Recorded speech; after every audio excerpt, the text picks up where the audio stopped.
जिब्रील आए जोला जोलाने लोरी दे ज़ीशान सोजा सोजा रहमती आलम सोजा सोजा रहमती आलम दो जहां का सुल्तान नबी जी अल्लाह अल्लाह अल्लाह ला इलाहा इल्लल्लाह अल्लाह अल्लाह अल्लाह ला इलाहा बिस्मिल्लाहिर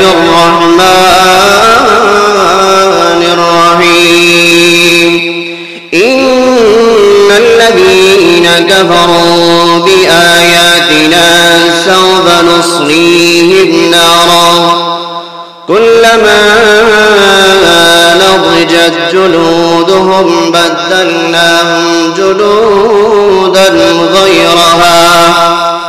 جلودا غيرها ليذوقوا العذاب صدق الله المولانا العظيم وصدق رسوله النبي الحبيب الكريم رب صل وسلم وبارك عليه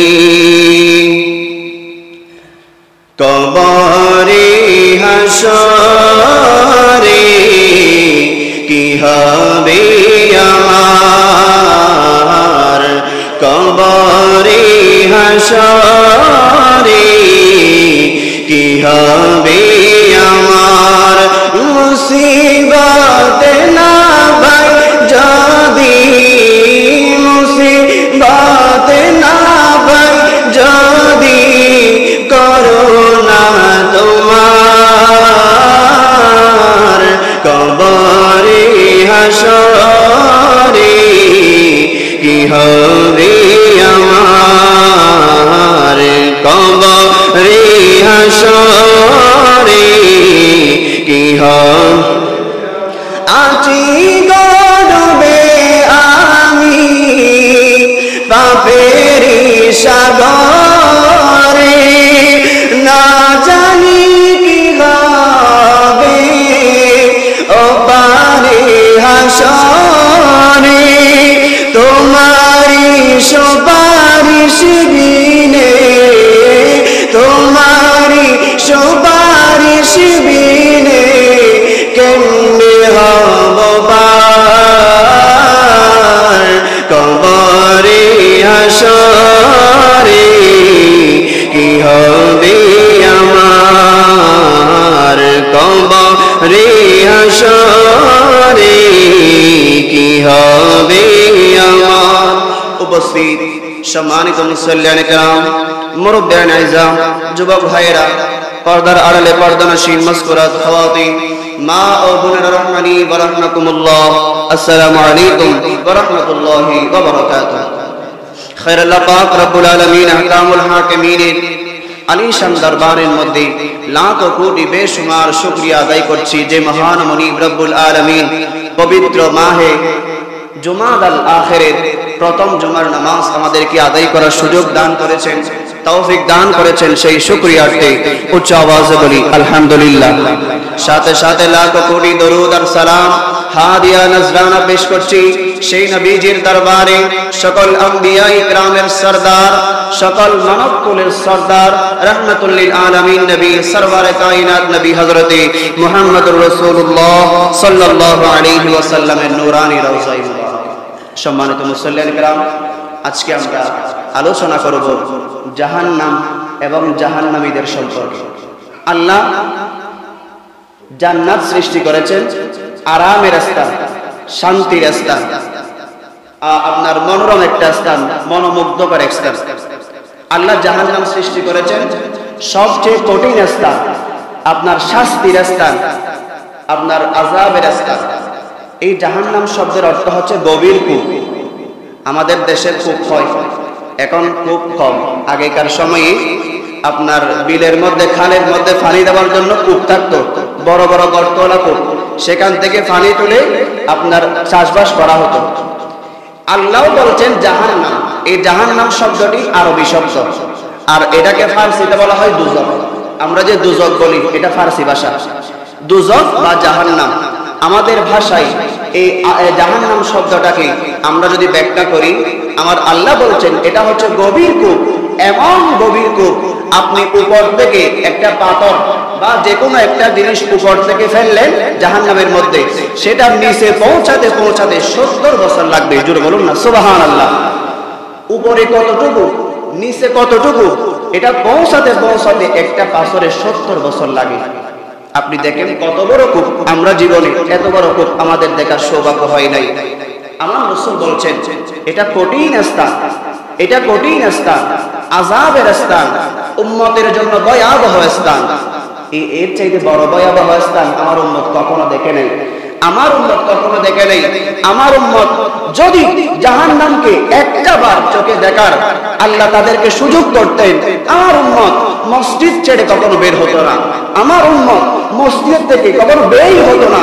উযু করে মসজিদে 5 ওয়াক্ত নামাজের পরেও উম্মত মসজিদের মধ্যে পড়ে থাকতো। জোরে বলুন না সুবহানাল্লাহ। এই জাহান্নাম, 2 শ্রেণীর মানুষ জাহান্নামের মধ্যে থাকবে, 2 শ্রেণীর মানুষ আল্লাহ জাহান্নামের মধ্যে দেবে। আমার আল্লাহ বলেন জাহান্নামের মধ্যে এক শ্রেণীর মানুষ থাকবে যারা কাফের, যাদের ঈমান নাই, যারা মুশরিক, আল্লাহর সাথে শরীক করে, আল্লাহর সাথে যারা শরীক করে, কাফের সম্প্রদায়। আমার নবী বলে ওই সমস্ত মানুষ জাহান্নামী, এরা হচ্ছে স্থায়ী জাহান্নামী। এক কথাই বুঝে নেন, জাহান্নামের স্থায়ী বাসিন্দা হচ্ছে যারা কাফের, বিধর্মী যারা আছে। আর যারা মুসলমানের মধ্যে আল্লাহকে মানে না, অনেক মুসলমান দেখবেন আল্লাহর সাথেও শিরিক করে, আল্লাহর সাথেও শিরিক করে, এমন মুসলমান তারাও কাফের।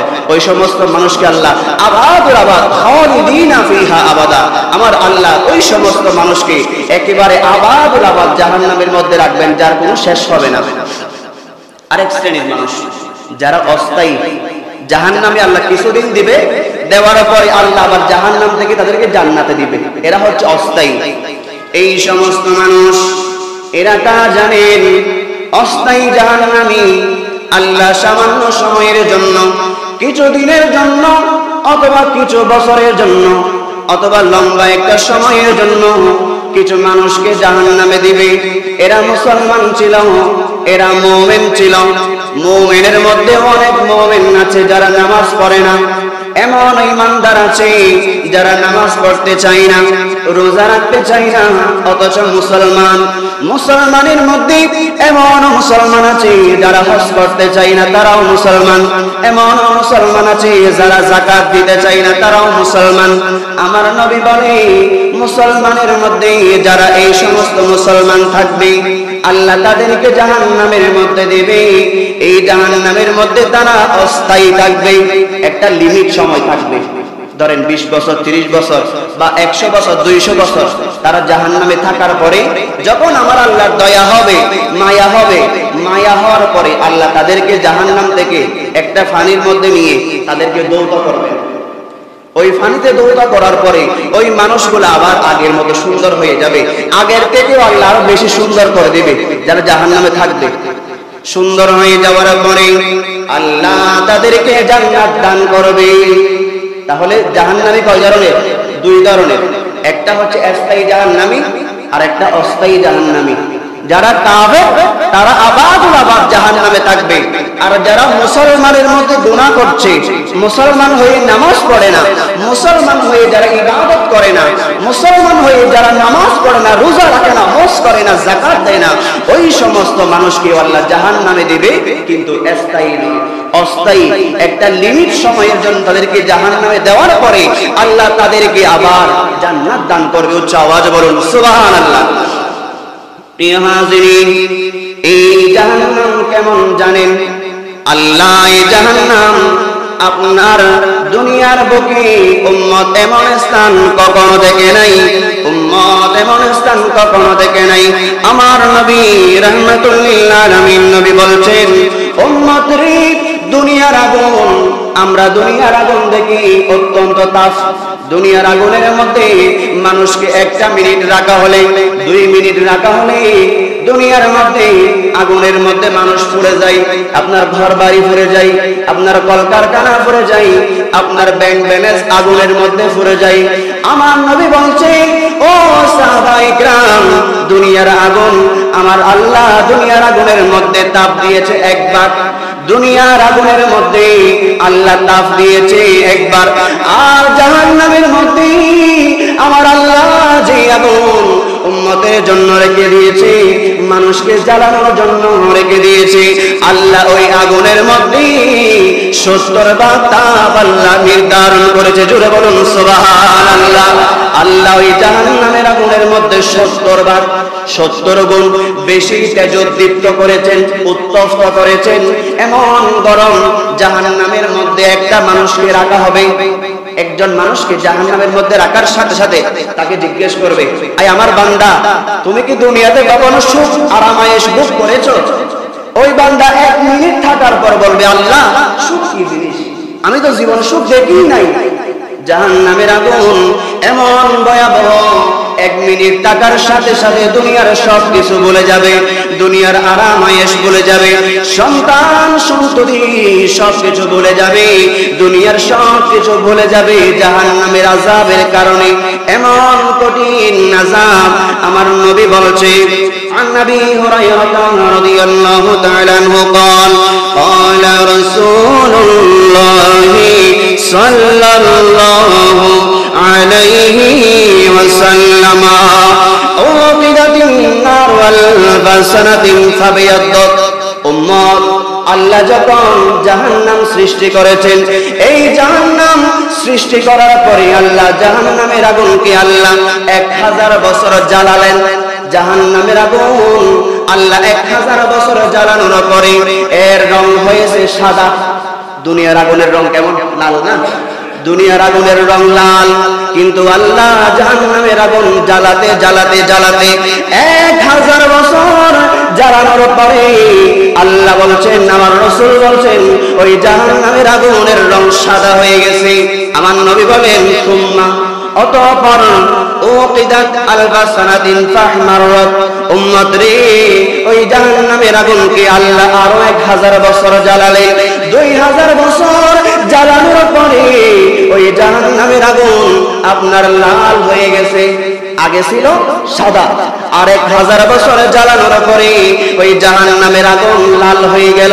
জাহান্নামের আগুন লাল বর্ণ ধারণ করলো। আমার নবী বলে, উম্মত সুম্মা উকিদাত আলফা সানাতিন ফাসওয়াদাত, সাহাবীরে শুনো শুনো, আল্লাহ জাহান্নামের আগুনকে 2000 বছর জ্বালানোর পরে সেটা লাল বর্ণ হয়ে গেছে, লাল হয়ে গেছে, লাল আকৃতি ধারণ করেছে।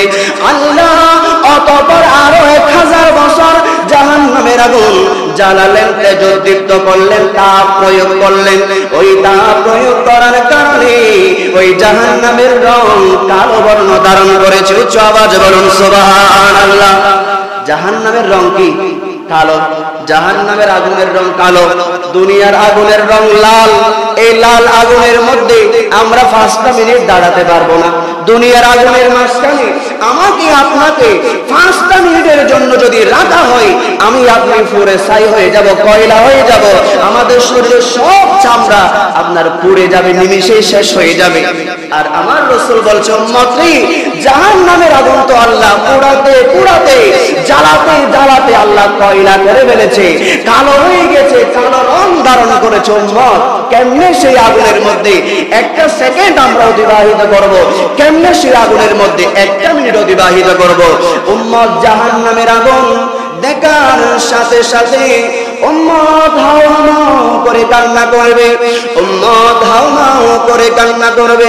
আল্লাহ, দুনিয়ার জমিনের মধ্যে এত আগুন দেখেছি, আল্লাহ এমন আগুন জীবনে দেখি নাই, কালো বর্ণ ধারণ করেছে। যে আগুন দেখার সাথে সাথে জাহান্নামী ব্যক্তি আপনার বেহুশ হয়ে যাবে। উচ্চ আওয়াজে বলুন সুবহানাল্লাহ। সালাতুন ইয়া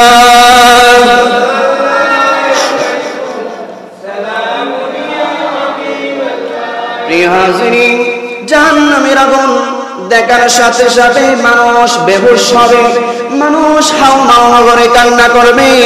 আমার আল্লাহ বলেছেন কুরআনুল কারীমের মধ্যে সূরা বাকারার সূরা নিসার 57 নম্বর আয়াতে আল্লাহ বলেছেন বিসমিল্লাহির রাহমানির রহিম ইন্নাল্লাযীনা কাফারু বিআয়াতিনা সাওফা নুসলিহিম নারা ইন্না নিশ্চয়ই আল্লাযীনা যারা কাফারু কুফরি করেছে, ইন্নাল্লাযীনা কাফারু যারা কুফরি করেছে, যারা কুফরি করেছে কাফের হয়েছে অস্বীকার করা। কুফরি মানে অস্বীকার করা, কাফের শব্দের অর্থ কি? অস্বীকারী। আল্লাহকে অস্বীকার যারা করে আর কি, আল্লাহর নিদর্শনকে যারা অস্বীকার করে। আল্লাহ বলছেন ইন্নাল্লাযীনা কাফারু যারা আল্লাহকে অস্বীকার করে, আল্লাহর হুকুম অস্বীকার করে, বিআয়াতিনা আল্লাহ যে নিদর্শন দিয়েছে, আল্লাহ যে বিধান দিয়েছে, যারা অস্বীকার করে আমার আল্লাহ বলেছেন সাউফা নুসলিহিম তাদেরকে আমি আল্লাহ পোড়াবো, তাদেরকে জ্বালাবো, তাদেরকে আমি আল্লাহ আগুনের মধ্যে জ্বালাবো। আল্লাহ তাদের জন্য আগুন তৈরি করে রেখেছেন, শুধুমাত্র যাওয়ার দেরি, শুধুমাত্র যাওয়ার দেরি। আমি আপনি যাওয়ার দেরি নাই, আমার আপনার জন্য আল্লাহ জাহান্নামের আগুন তৈরি করে রেখেছেন। প্রিয় হাজিরিন, সাওফা নুসলিহিম আল্লাহ তাদেরকে নিক্ষেপ করবে, ফেরেশতার মাধ্যমে তাদেরকে ফেলে দেবেন জাহান্নামের গর্তের মধ্যে। জাহান্নামের গর্তের মধ্যে ওই সমস্ত মানুষকে ফেলে দেওয়ার পরে নারা আগুন দাও দাও করে জ্বলবে, আগুন দাও দাও করে জ্বলবে। ওই আগুনের মধ্যে আল্লাহ যখন আমার বান্দাকে ফেলে দেবে, আল্লাহ যখন তার বান্দাকে আগুনের মধ্যে ফেলে দেবে, জ্বলতে জ্বলতে জ্বলতে মুহূর্তের মধ্যে আর তার শরীরের সমস্ত চামড়া পুড়ে ছাই হবে, কয়লা হয়ে যাবে, তার শরীর শেষ হয়ে যাবে। আমার আল্লাহ বলেন কুল্লামা নাদিজাত জুলুদুহুম বাদদালনাহুম জুলুদান গায়রাহা লিয়াযুকুল আযাব। বান্দা শরীর জ্বলে যাবে, আমি আর জ্বালাবো না এমনটা নয়, একবার শরীর আপনার জ্বলে যাবে, পুড়ে যাবে, কয়লা হয়ে যাবে।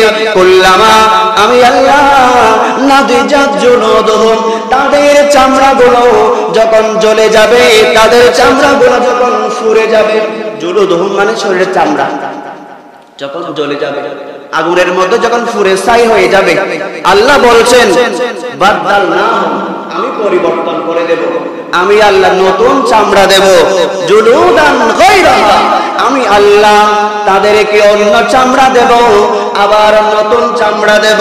বান্দারি কোনোভাবে জাহান্নামের আগুন শেষ হবে না, তোমাদের জ্বলাও শেষ হবে না, শরীর পুড়ে যাবে, আবার চামড়া দেব, আবার নতুন চামড়া দেব। বাদদালনাহুম একবার ফিটিং করে দেবেন, আল্লাহ ফিটিং করে দেবেন। ওই চামড়াগুলো যখন আবার শরীরের সাথে জোড়া লেগে যাবে, আমার আল্লাহ বলছেন লিয়াযুকুল আযাব উম্মত রে, আল্লাহ এমন শাস্তি দিবেন, শরীরের চামড়া পরিবর্তন হওয়ার পরে, নতুন চামড়া পাওয়ার পরে বান্দা যখন চিৎকার করবে, হাওমাও করবে, লিয়াযুকুল আযাব আল্লাহ তাদেরকে জাহান্নামের শাস্তির স্বাদ ভোগ করাবেন। জাহান্নামের আযাবের একটা কি রয়েছে? স্বাদ রয়েছে। আমরা দুনিয়াতে খাবার খাই না, খাবারের একটা স্বাদ আছে, খাবারের বিভিন্ন খাবারের বিভিন্ন স্বাদ আছে। জান্নাতেরও একটা স্বাদ আছে, জান্নাতের স্বাদটা মজার, জান্নাতের স্বাদটা আরামের, জান্নাতের স্বাদটা আপনার শান্তির, এখানে সুন্দর একটা নিবাস। কিন্তু আল্লাহ বলেছেন লিয়াযুকুল আযাব বান্দারে, আমি আল্লাহ যে জাহান্নাম সৃষ্টি করেছি তারও একটা স্বাদ রয়েছে। মানুষ যখন জিহ্বার মধ্যে খাবার দেয় স্বাদ বুঝতে পারে, জিহ্বার মধ্যে খাবার দেওয়ার সাথে সাথে সেই খাবারের স্বাদ বুঝতে পারে। বান্দাকে যখন জাহান্নামের মধ্যে রাখা হবে, বান্দাও সাথে সাথে সেই জাহান্নামের স্বাদ ভোগ করবে। আজ বলুন নাউজুবিল্লাহ। আল্লাহ রাব্বুল আলামিন আমাদেরকে ফানা দান করুন। জীবনে সবারই গুনাহ আছে, গুনাহ হচ্ছে, গুনাহ করছি, সামনেও না জানি আল্লাহ কখন কি করছি, তবে আমাদের এই নিয়ত হওয়া উচিত যা কিছু করছি আল্লাহ ও আল্লাহ রাসূলের সন্তুষ্টির জন্য করব। আল্লাহ যেন এমন ভয়াবহ জাহান্নাম থেকে আমাদেরকে আমাদের পরিবার পরিজনকে হেফাজত করে, সকলে বলুন আমিন। প্রিয় হাজিরিন, আল্লাহ রাসূল সাল্লাল্লাহু আলাইহি ওয়াসাল্লাম আপনার হাদিসের মধ্যে ঘোষণা দিচ্ছেন আপনার ওয়াহালুল জান্নাতি সালাসাতুন, তিন শ্রেণীর মানুষ জান্নাতি। ওয়াহালুল জান্নাতি সালাসাতুন, তিন শ্রেণীর মানুষ জান্নাতি। আবার বলছেন ওয়াহালুন নারি খামসাতুন, উম্মতনি পাঁচ শ্রেণীর মানুষ জাহান্নামী। জাহান্নামীর সংখ্যা কি বেশি না? জাহান্নামীর সংখ্যা বেশি। জান্নাতি শ্রেণীর মানুষ তিন শ্রেণীর মানুষ জাহান্নামী। ওয়াহালুন নারি খামসাতুন, পাঁচ শ্রেণীর মানুষ জাহান্নামী। আল্লাহ ওই সমস্ত মানুষকে জাহান্নামের স্বাদ ভোগ করাবে। এরা কারা জানেন? এক নম্বর হচ্ছে এমন মানুষ যে ভালো মন্দের ফরক করে না, ভালো মন্দ বিচার করে না, হালাল হারাম যাচাই বাছাই করে না, আপনার ভালো মন্দকে যাচাই বাছাই না করে খারাপ কাজে লিপ্ত হয়ে যায়, মানুষকেও বারণ করে না। ওই সমস্ত মানুষকে আল্লাহ জাহান্নামে দিবেন। আমার নবী বলে দুই নম্বর হচ্ছে এমন মানুষ যে আমানতের খেয়ানত করে। আমাকে আপনি টাকা রাখতে দিলেন, সম্পদ রাখতে দিলেন, আমি সেটা খেয়ানত করলাম, আমি সেটা খেয়ে ফেললাম। আমার নবী বলে যে মানুষ আমানতের খেয়ানত করবে, আমানত খেয়ে ফেলে এবং সমাজের সবাই জানে ওই মানুষটা আমানতের খেয়ানত করে, এটার আরেক নাম হচ্ছে লোভী। যে অন্যের সম্পদের দিকে লোভ করে তাকে লোভী বলা হয়। আরেকজনের সম্পদ যে খেয়ে ফেলে তাকে লোভী বলা হয়। নবীজি বলছে অন্যের সম্পদ খেতে খেতে খেতে যখন সমাজের মধ্যে সবাই জানবে যে এই মানুষ হচ্ছে আমানতের খেয়ানতকারী, আমানতের খেয়ানতকারী, আমার রাসূল তখন ওই মানুষের জন্য দুঃসংবাদ দিচ্ছে, উম্মত ওই মানুষ মারা যাওয়ার সাথে সাথে আল্লাহ তাকে জাহান্নাম দান করবেন। উচ্চ আওয়াজে বলুন নাউজুবিল্লাহ। প্রিয় হাজিরিন, তিন নাম্বার দেখতে পাই এমন মানুষ যার কাছ থেকে অন্যের পরিবার এবং সম্পদ নিরাপদ নয়। আমাদের দেশের মধ্যে দেখি আপনার পরিবারের মধ্যে একে অপরের সাথে ঝগড়া লাগানোর জন্য আপনার ফেস লাগাই বলে, আমাদের চট্টগ্রামের ভাষায় বলে একে অপরের কথা বলে বলে পরিবারের মধ্যে আপনার ধ্বংস সৃষ্টি করে, পরিবারের মধ্যে সম্পর্ক বিচ্ছিন্ন করাই, সম্পর্কের মধ্যে ফাটল ধরাই। এমন মানুষ যারা এই কাজগুলা করে তারা হচ্ছে জাহান্নামী। চতুর্থ নম্বরে আমার নবী বলে কৃপণ লোক, বখিল। বখিলের কথা হাদিসের বিভিন্ন জায়গার মধ্যে এসেছে, বেশি এসেছে বখিলের কথা। এই বখিল কারা জানেন? আল্লাহ সম্পদ দিয়েছে, সম্পদ দেওয়ার পরেও দ্বীনি কাজে খরচ করে না। এটা দ্বীনি কাজে খরচ করতেই হবে। আল্লাহ ধনীকে ধন দিয়েছে আল্লাহকে পাওয়ার জন্য, আল্লাহ পয়সাওয়ালাকে পয়সা দিয়েছে, টাকাওয়ালাকে টাকা দিয়েছে, সম্পদওয়ালাকে সম্পদ দিয়েছে, বিল্ডিং ওয়ালাকে বিল্ডিং দিয়েছে, তাও আমার রবকে পাওয়ার জন্য। জোরে বলুন না সুবহানাল্লাহ। আর গরিবকে গরিব করেছে তাও আল্লাহকে চেনার জন্য, আল্লাহকে পাওয়ার জন্য। অসহায়কে আল্লাহ অসহায় করেছে তাও রবকে পাওয়ার জন্য, আল্লাহকে পাওয়ার জন্য। অন্ধকে আল্লাহ চোখ দেয় নাই তাও আল্লাহকে খোঁজার জন্য। আল্লাহ আমাকে আপনাকে বড় বড় রূপ দিয়েছে তাও আল্লাহকে পাওয়ার জন্য। উম্মত আমরা যদি এই বিষয়গুলো গভীরভাবে একটু ভাবি, আল্লাহ আমাকে এতগুলা সম্পদ কেন দিয়েছেন? আমার ভাইকে তো দেয় নাই, আমার চাচাকে দেয় নাই, আমার মামাকে দেয় নাই, আমার অন্য আরেকজনকে তো দেয় নাই। আল্লাহ আমাকে কেন এত সম্পদ দান করেছেন? নিশ্চয়ই আল্লাহ এখান থেকে কোনো হিকমত হাসিল করতে চাই, এখান থেকে কোনো খেদমত হাসিল করতে চাই। আমরা যদি গভীরভাবে লক্ষ্য করি, একটু চিন্তা করবেন, আল্লাহ আমাকে আপনাকে কেন গরিব বানিয়েছে? আমাকে আপনাকে গরিব বানানোর অনেক কারণ রয়েছে। তার মধ্যে যদি আমরা গভীরভাবে দেখি, আমাদের দেশের মধ্যে অনেকে দেখবেন হাঁটতে পারে না, চলতে পারে না, কথা বলতে পারে না, চোখে দেখে না, কানে শুনে না। আল্লাহ আমাকে এমন বানাই নাই, গরিব বানিয়েছে আর কি, কিন্তু আদা তো বানাই নাই। গরিব বানিয়েছে, আমাকে পঙ্গু তো বানাই নাই, গরিব বানিয়েছে। আল্লাহ আমাকে হাত ছাড়া তো বানাই নাই, ঠিক কিনা? আল্লাহ আমাকে হাত দিয়েছে, চলার সুযোগ দিয়েছে। তাহলে গভীর ভাবে যদি একটু আমরা ভাবি, গরিব বানিয়েছেও আল্লাহকে পাওয়ার জন্য, ধনী বানিয়েছেও আল্লাহকে পাওয়ার জন্য। উম্মতরি যারা কৃপণ মানুষ হবে তাদের জন্য আল্লাহ জাহান্নামের আগুন বরাদ্দ করেছে। এরপরে আসেন ৫ম নম্বরে মিথ্যাবাদী, যারা মিথ্যা কথা বলে। এই মিথ্যাকে হাদিসের ভাষায় বলা হচ্ছে আল কিযবু উম্মুজ যুনুব। দুনিয়ার মধ্যে যত গুনাহ আছে, যত পাপ আছে, আমার রাসূল বলেছে সমস্ত পাপের মূল হচ্ছে, সমস্ত পাপের গোড়া হচ্ছে মিথ্যা বলা। একটা মিথ্যা থেকে হাজার হাজার গুনাহ সৃষ্টি হয়, একটা মিথ্যা থেকে আরেকটা গুনাহ, একটা মিথ্যা থেকে আরেকটা গুনাহ। এইভাবে যখন উম্মত নিয়মিত মিথ্যা কথা বলা আরম্ভ করে, উম্মত গুনার মধ্যে জড়িয়ে যায়, গুনাহ থেকে বের হতে পারে না। আপনি সারাদিন কষ্ট করে একটা দিন আপনি সত্য বলার প্র্যাকটিস করেন, সত্য বলার প্র্যাকটিস করেন, কোনোভাবেই আমরা মিথ্যা বলবো না। এইভাবে যখন আপনি দেখবেন আপনার দ্বারা কারো ক্ষতি হবে না, আপনার সত্য বলার দ্বারা কারো কোনো কি হবে না, ক্ষতি হবে না, অসহায় মানুষ বিপদে পড়বে না।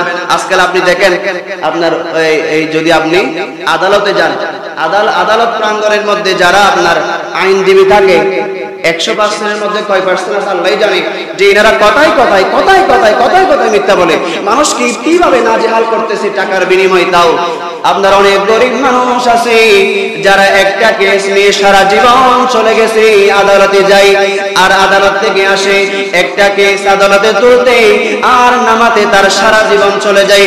অনেকে সমস্ত সম্পদ পর্যন্ত শেষ করে দিয়েছে একটা কেসের জন্য, একটা মামলার জন্য। তাই যেভাবে যারা আমাকে আপনাকে বিপদে ফেলছে, যারা আমাকে আপনাকে এভাবে মিথ্যা বলার দ্বারা কষ্ট দিতে দিতে দিতে একজন মানুষকে যখন অসহায় করে ফেলে তখন ওই মানুষের উপরে আল্লাহ দয়া করে, গরিবের উপরে। যিনি অসহায় হয়ে যায় তার উপর আল্লাহ দয়া করে। আর যিনি মানুষকে অসহায় করে, যে মানুষের ত্রুটি চেপে ধরে, মানুষের জবান চেপে ধরে, ওই মানুষের উপর আল্লাহ দিনে রাতে সব সময় তার লানত বর্ষিত করে। উচ্চ আওয়াজ বলুন নাউজুবিল্লাহ। প্রিয় হাজিরিন, তাহলে 5 শ্রেণীর মানুষ পেলাম, তার মধ্যে 1 নম্বর অন্যতম মানুষ হচ্ছে কৃপণ মানুষ। ধনী মানুষের দাম আছে, শুধু ধনী হইলে যে আবার কৃপণ এমন না। ধনী মানুষের সম্মান আল্লাহ বাড়িয়েছেন, যাদেরকে আল্লাহ ধন দৌলত দিয়েছে তারা যদি দ্বীনি হয়, তারা যদি মাযহাব মিল্লাত মান এরকম হয়, তাদের দামও বাড়িয়েছেন আমার রাসূল। নবীজি বলছেন যাদেরকে আল্লাহ সম্পদশালী করেছে তারা যদি ন্যায় পরায়ণ হয়, তারা যদি আদল হয়, আল্লাহ কিয়ামতের ময়দানে আরশ আজিমের ছায়ার নিচে ওই সমস্ত ধনী ব্যক্তিদেরকে স্থান দিবে। উচ্চ আওয়াজে বলুন সুবহানাল্লাহ। তাহলে ধনীদের দাম আছে। একজন ধনী ব্যক্তির কাহিনী শুনুন। তিনি রাতের বেলায় স্বপ্ন দেখছেন, ও ধনী ব্যক্তি, আল্লাহ তোমাকে আদেশ দিচ্ছেন অমুক জায়গার মধ্যে একজন গরিব মানুষ আছে, অসহায় মানুষ আছে, তাকে তুমি উমরা করাও। নিজে নয় কিন্তু, ধনী মানুষকে স্বপ্নের মধ্যে দেখাচ্ছেন, ও ধনী, তুমি অমুক জায়গার মধ্যে একজন গরিব মানুষ আছে, তাকে তুমি উমরা করাও। এক রাত দেখলো, দ্বিতীয় রাতের মধ্যে আবারও স্বপ্নে দেখলো, ও আল্লাহর বান্দা, তুমি তো এখনো আমার ফরমান পালন করো নাই, অমুক জায়গার মধ্যে একজন মানুষ আছে, তাকে তুমি উমরা করাও, তাকে তুমি আল্লাহর ঘরখানায় কাবার তাওয়াফ করাও। নবীজির দরবারে গিয়ে নবীজির জিয়ারতের জন্য তাকে তুমি সুযোগ করে দাও। আমি আল্লাহ তোমাকে টাকা দিয়েছি, ধন দৌলত দিয়েছি, সুযোগ দিয়েছি, তুমি তাকে উমরা করাও। দ্বিতীয় রাতও চলে গেল কিন্তু করে নাই। তৃতীয় রাতে আবার আল্লাহ তাকে স্বপ্নে দেখালেন, ও আল্লাহর বান্দা, এখনো আমার হুকুম বাস্তবায়ন করো নাই, এখনো পরে পরে কি তুমি ঘুম যাচ্ছ? তৃতীয় রাতে আবার স্বপ্নে দেখালেন, স্বপ্নের পরে তিনি আর ঘুম যায় নাই। এইভাবে খোঁজার জন্য বের হয়ে গেলেন সেই মানুষকে যাকে আল্লাহ উমরা করানোর জন্য আমাকে একে একে 3 বার স্বপ্নে দেখালেন, যাকে উমরা করানোর জন্য আমার রব আমাকে এইভাবে প্রতিরাত স্বপ্নে দেখা হয়ে গেলেন। যাওয়ার পরে তিনি খোঁজ করতে করতে পেয়ে গেলেন যে একজন সাধারণ দিনমজুর, দিনে এনে দিনে খাই এমন মানুষ, এক বেলা কাজ করলে খাবার জোটে, আর যদি কাজ না করে খাবার জোটে না, এমন মানুষ। তখন তিনি যাওয়ার পরে বললেন, আয় আল্লাহর বান্দা, আমি অমুক জায়গা থেকে এসেছি, আমি তোমাকে উমরা করাতে চাই, আমি তোমাকে উমরা করাতে চাই। তখন ওই গরিব মানুষ বলতেছে, ও আমার ভাই, আমি তো 5 ওয়াক্ত নামাজই পড়ি না, আমি কি উমরা করব? আমি রোজাও রাখি না, আমি ভালো কাজ করি না, আমি কেমনে উমরা করব? আমার উমরা কি কবুল হবে?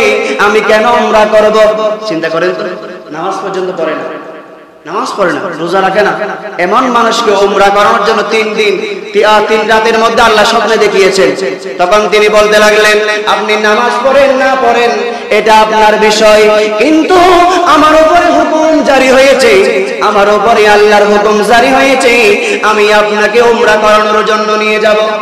অনেক বলার পরে ওই মানুষ রাজি হলো, তিনি রাজি হলেন যাওয়ার জন্য। হ্যাঁ আমি যাব, কিন্তু শর্ত আছে, আমি যতদিন উমরায় থাকবো ততদিন আমার পরিবারের দায়িত্ব নিতে হবে, কারণ আমি উমরায় চলে গেলে আমার পরিবার উপোস থাকবে, তাদের খাবার কে দিবে, তারা কেমনে থাকবে?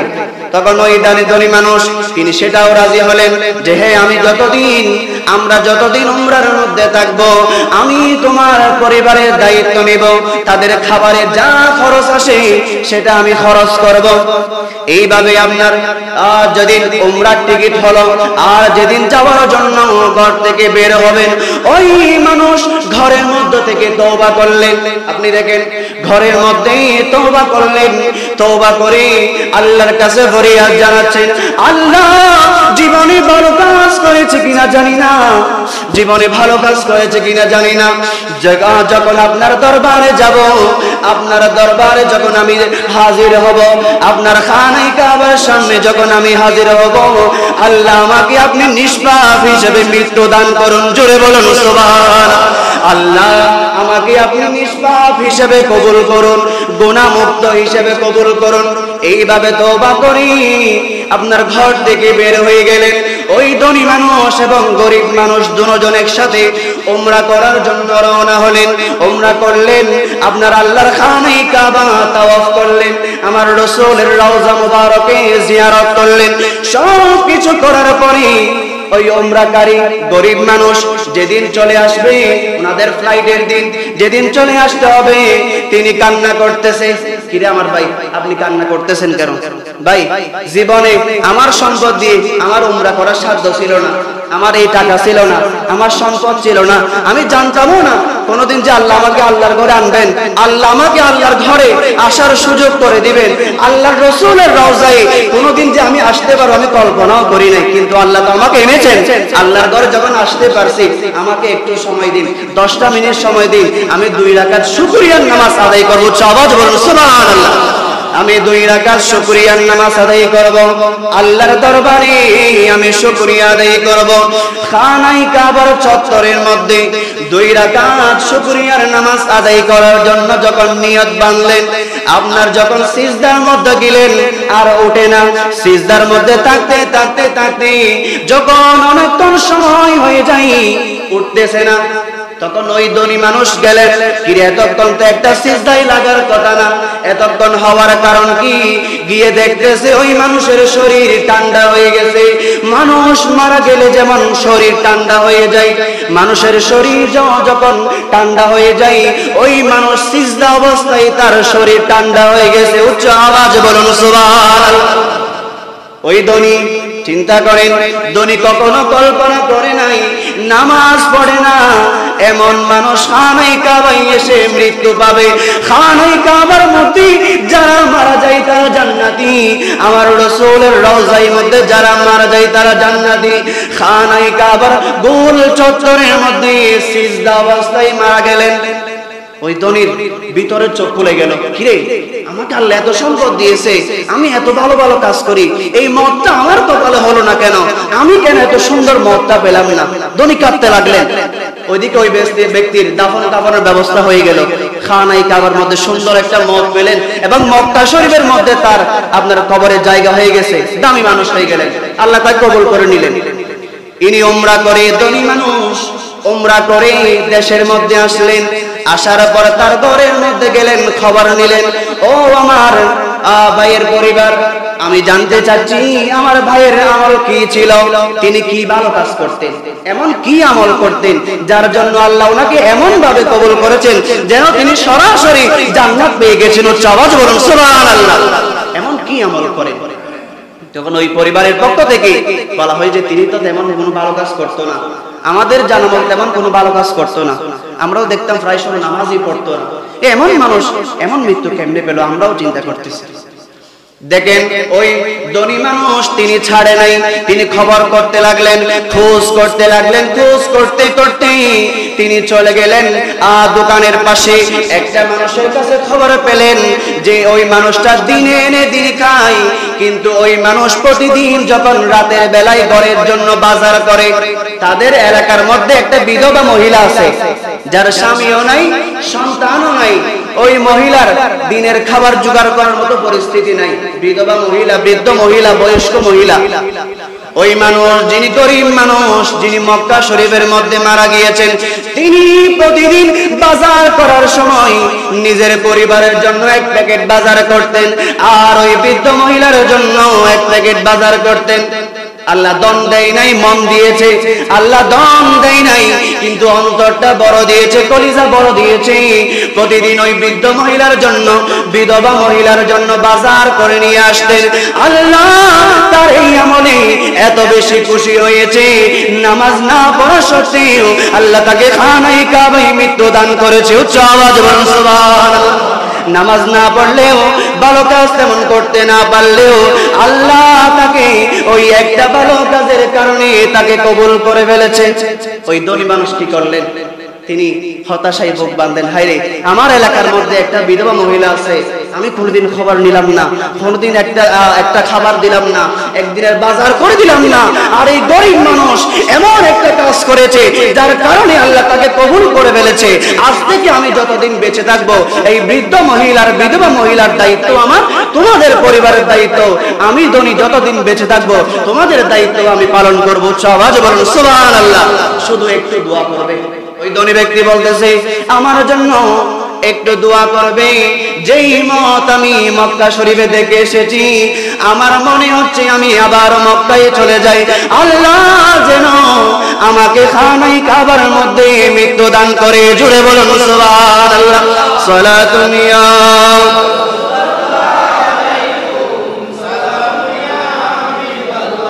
কবরে হাসা কি হবে আমার, কবর মুসিবতে না পাই যদি, মুসিবতে না পাই যদি করোনা তোমার, কবরে হাসরে কি হবে। তুমি তো দিয়েছ দেখিয়ে আলোর পথ, বলেছ সে পথে মিলবে রহমত, কেন যে ভুল পথে আমি করলাম জীবনে পার, কবরে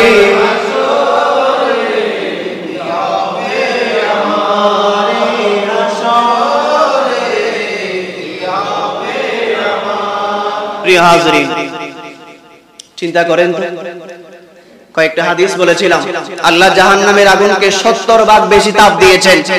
জাহান্নামের আগুনের মধ্যে আল্লাহ এমন তাপ দিয়েছেন, একটা মিনিট উম্মত সেখানে থাকার সাথে সাথে তার অবস্থা এমন হবে, সেই দুনিয়ার জমিনে যা ভালো কাজ করেছে, আরাম আয়েশে থেকেছে, সন্তান সন্ততি নিয়ে দুনিয়াতে বসবাস করেছে, সব মিনিটের মধ্যেই ভুলে যাবে জাহান্নামের শাস্তির কারণে। সেই জাহান্নামের ভয়াবহতা কেমন দেখেন। আমার নবী বলছে এই জাহান্নামের ভয়াবহতা হচ্ছে এমন, জাহান্নামে জাহান্নামে রাখার সাথে সাথে তার চামড়া পুড়ে কয়লা হয়ে যাবে। সেখানে আল্লাহ বড় বড় সাপ রাখবে। বড় বড় সাপগুলা যারা মহিলা আছে, আমার মা বোন যারা আছে, তিনাদের জন্য একটা মেসেজ। মা বোনদের মধ্যে যাদের চুল দেখা যাবে, মাথার চুল যাদের দেখা যাবে, আমার ওই সমস্ত মা বোনদের জন্য আল্লাহর রাসূলের এই মেসেজ হচ্ছে, তাদের জন্য আল্লাহ বড় বড় সাপ রেখেছেন, তাও মাথার মধ্যে দিবেন। মাথার মধ্যে অনবরত ওই সাপগুলা সুবল মারবে। একবার দুইবার নয়, কিন্তু বারংবার মারা থাকবে। খালিদিনা ফিহা আবাদা, আল্লাহ আবাদুল আবাদ তাদেরকে এই শাস্তির মধ্যে রাখবে। হচ্ছে আওয়াজ বলুন নাউজুবিল্লাহ। প্রিয় হাজিরিন, আমার নবী বলে, হাদিসের মধ্যে আমরা পাই, আমরা সবাই জান্নাত পেতে চাই, কিন্তু জান্নাতে যাওয়ার জন্য কোনো আমল করি না। জান্নাতে যাওয়ার জন্য নামাজের দরকার আছে না নাই? নামাজের দরকার আছে, কিন্তু নামাজ পড়ি না। আমার নবী বলে, উম্মত জান্নাত করে পাগল হবে, কিন্তু জান্নাতে যাওয়ার জন্য কোনো আমল করবে না। উম্মত জাহান্নাম বলে ভয় পাবে, উম্মত জাহান্নাম ভয় পাবে, জাহান্নামকে ভয় করবে, জাহান্নামের আগুন থেকে বাঁচতে চাইবে, কিন্তু জাহান্নামের আগুন থেকে বাঁচার জন্য কোনো আমল উম্মত করবে না। আমরাও চাই কিনা? দেখেন তো এই হাদিস আমাদের সাথে মিলতেছে কিনা? এটা বুখারী শরীফের হাদিস। আল্লাহর রাসূল বলতেছেন, হুফাত আল জান্নাতু বিল মাকারি, উম্মত জান্নাত করে পাগল হবে, জান্নাত পাওয়ার জন্য চাইবে। আল্লাহর রাসূল বলতেন, সহিহ মুসলিম শরীফের হাদিস, জান্নাত পেতে চাইবে, জান্নাতের জন্য একটা আমল উম্মত করবে না, মসজিদে আসবে না, মসজিদ থেকে দূরে থাকবে। আপনি দেখেন তো 10টা মিনিট মসজিদে বসেন তো, আপনার বিরক্তি আসবে, আমার বিরক্তি আসবে, আপনার বিরক্তি আসবে, কিন্তু সেই আপনি স্টেডিয়ামের মধ্যে 5 সেকেন্ড খেলা দেখতে পারবো, আপনি বিরক্ত লাগবে না। ঘরের মধ্যে সারাদিন আপনি টিভি দেখতে পারবো, বিরক্ত লাগবে না। আমার আল্লাহ জাহান্নামের রাস্তা মানুষের জন্য বিরক্তকর বানিয়েছে, অপছন্দনীয় বানিয়েছে। জান্নাত মানুষ পেতে চাই, কিন্তু জান্নাতে যাওয়ার আমল মানুষ করতে চাই না। এর কারণ আল্লাহ জাহান্নামের জন্য জাহান্নামের রাস্তাকে সহজ করেছে। জাহান্নামের রাস্তা মানুষের জন্য সহজ, আর জান্নাতের রাস্তা মানুষের জন্য কঠিন। নবীজি বলেছেন, ওয়াফাত আন্নার বিশাহাওয়াত, উম্মতরি মানুষ জাহান্নামে যেতে চাইবে না, বলবে সব সময়, আল্লাহ আমাকে জাহান্নাম থেকে পানা দাও, জাহান্নাম থেকে পানা দাও, কিন্তু সেই উম্মত জাহান্নাম থেকে বাঁচার জন্য একটা গুনাহও ছাড়বে না। গুনাহ না ছেড়ে কি আপনার জান্নাত পাওয়া যাবে না? তো গুনাহ না ছেড়ে আপনি কোনোভাবেই জান্নাত পাবেন না, জান্নাত পাওয়া সম্ভবই নয়। এই জন্য তো রাসূল বলছেন, জাহান্নামের রাস্তাটা সহজ, জাহান্নামের রাস্তা সহজ, জাহান্নামের কাজগুলোও সহজ। আপনি চুরি করলেন, ডাকাতি করলেন, ছিনতাই করলেন, জিনা করলেন, ব্যভিচার করলেন, মসজিদে আসলেন না, আপনি ঘুষ খেলেন, সুদ খেলেন, আপনি রাহাজানি করলেন, যা কিছু করলেন সব ইসলামী শরীয়ত কি নয়, জায়েজ নাই, এগুলা হারাম কাজ, এগুলা করলেন, এগুলার কারণে আপনার জন্য জাহান্নাম অবধারিত হয়ে গেল, জাহান্নাম নিশ্চিত হয়ে গেল। আর যেই আমলগুলো করলে জান্নাত আমাকে আহ্বান করবে। আমি একটা হাদিস এখানে এনেছি, আসলে এই সময়গুলোতে জাহান্নামের এই বয়ান এক জুমায় শেষ করা যাবে না। প্রায় 38টার উপরে জাহান্নামের আয়াত আছে, অনেক আয়াত। একটা আয়াত দিয়ে যদি বয়ান করি কয় জুমা লাগবে দেখেন তো? এতগুলা বয়ান আপনার শুধু কোরআনে আয়াত দিয়েছেন আল্লাহ, হাদিস তো অসংখ্য হাদিস। তো সেই হাদিসগুলোর মধ্যে একটা হাদিস পেলাম, জাহান্নাম জান্নাতকে বলতেছে, ও জান্নাত, তোমার কাছে যারা আসবে তারা তো গরিব, অসহায়, দুর্বল, কিন্তু আমার কাছে আসবে আল জাব্বারুন ওয়াল মুতাকাব্বিরুন, তারা হচ্ছে অহংকারী এবং হচ্ছে তারা দুনিয়ার মধ্যে আপনার কি বলে এদেরকে অহংকারী, এবং যারা হিংসা পরায়ণ, যারা মানুষের ভালো দেখতে পারে না এবং নিজে সব সময় কি হয় মানুষের উপরে থাকতে চাই, জালেম সম্প্রদায়। জালেম এক কথাই বলা হচ্ছে জালেম, আর হচ্ছে কি বলা হয় অহংকারী। এই দুই শ্রেণীর মানুষ সবার আগে জাহান্নামে যাবে, আর গরিব এবং অসহায় এই দুই শ্রেণীর মানুষ সবার আগে জান্নাতে যাবে। আল্লাহ আমাদেরকেও সারা জীবন এরকম গরিব অসহায় থেকে সবার আগে জান্নাতে যাওয়ার তৌফিক দান করুন। সকলে বলুন আমিন। ধনী হওয়ার থেকে গরিব ভালো না? এরকম ধনী হয়ে যদি জাহান্নামে যেতে হয়, সেই ধনী না হয়ে গরিব থাকাই ভালো। দিনে এনে দিনে খেলাম, বেশি খাওয়ার দরকার নাই, কম খেলাম তার বড় ভালো। কম খেলাম ডায়াবেটিস হবে না, বেশি খেলে বেশি মিষ্টি খেলে যেমন ডায়াবেটিস হয়ে যায়, বেশি সম্পদ পেলেও মানুষের লোভ বেড়ে যায়, তখন মানুষ পথহারা হয়ে যায়। প্রিয় হাজিরিন, আমরা সামনের জুমায় এই বিষয়ে আমরা আরো বয়ান রাখার চেষ্টা করব। একটি ঘোষণা দিচ্ছি আপনাদের জন্য, একটু মনোযোগ দিয়ে শুনবেন। 2 নং বড়উটান ইউনিয়ন পরিষদ কার্যালয়ের পক্ষ থেকে এটা সরকারি নোটিশ। সম্মানিত ইউনিয়নবাসী, আসসালামু আলাইকুম ওয়া রাহমাতুল্লাহি ওয়া বারাকাতুহু। এত দ্বারা সর্বসাধারণের অবগতির জন্য জানানো যাচ্ছে যে সরকার জন্ম মৃত্যু নিবন্ধন বাধ্যতামূলক করেছে। আমরা বাংলাদেশের নাগরিক না, আমাদের একটা সার্টিফিকেট আছে, এটা হচ্ছে জন্ম সনদ। আমরা তো রোহিঙ্গা না, রোহিঙ্গা হলে আপনার জন্ম সনদ থাকবে না।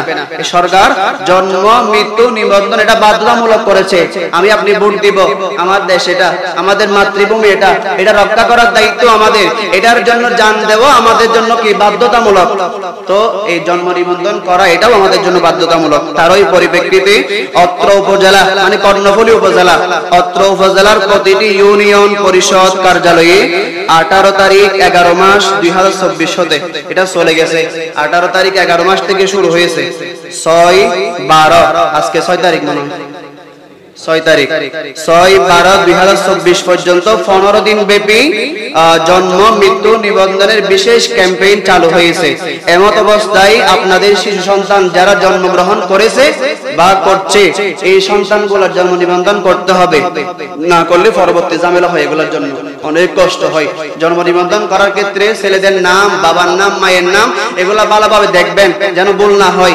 আপনার ছেলে যদি লেখাপড়া করে আপনি দেখবেন বাবার নাম ভুল হলে, মায়ের নাম ভুল হলে অনেক কষ্ট, এগুলো নিয়ে অনেক ঝামেলা হয়। আমাদের অনেকজনকে দেখছি এগুলো ফেস করতে। কামিল শেষ হয়ে গেছে, কামিল শেষ হওয়ার পর এখন চাকরি জীবনে গিয়ে কষ্ট পাচ্ছে এই নামের কারণে, একটু ভুল হওয়ার কারণে। এগুলো একটু ঠিক করে নেবেন। এমত অবস্থায় সবার জন্য এগুলো জন্ম মৃত্যু নিবন্ধন যাদের হয়নি তারা প্রয়োজনীয় কাগজপত্র নিয়ে উপজেলা অফিসে আপনারা যোগাযোগ করবেন। ইপিআই কার্ড, টিকার কার্ড লাগবে, পিতামাতার অনলাইন জন্ম নিবন্ধন ফটোকপি বাংলা ইংরেজি সহ, হেলসনের হোল্ডিং ট্যাক্সের ফটোকপি এবং নিবন্ধনকারীর 1 কপি ছবি।